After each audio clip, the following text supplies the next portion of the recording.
great uncle, Uncle Bertie as he's known, died in a diversionary battle the night before the Somme. The Royal Sussex Regiment was sent north of the Somme with a few other battalions to a place called Boar's Head outside Richebourg, and basically the idea was to divert the German soldiers coming towards the Somme. The 13th Battalion was basically wiped out, and it was a one-day battle, but my great-great-uncle, Uncle Bertie, died that day on the 30th of June.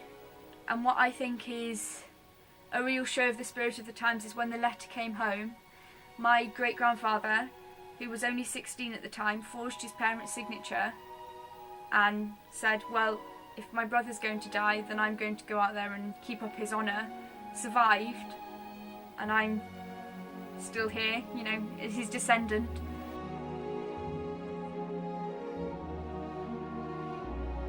Uncle Bertie was a violinist in the school orchestra and stuff, amateur style, had always treasured his violin. We still have the violin and its bow.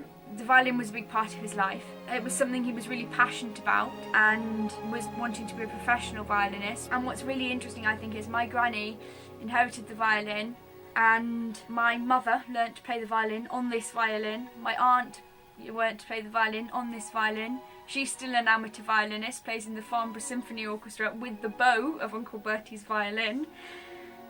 Apart from Uncle Bertie, my mother and her siblings were the first generation to be allowed to do musical things, and they all had music lessons. So when I grew up, I said, I want music lessons, and now I'm singing and learning to be a professional musician.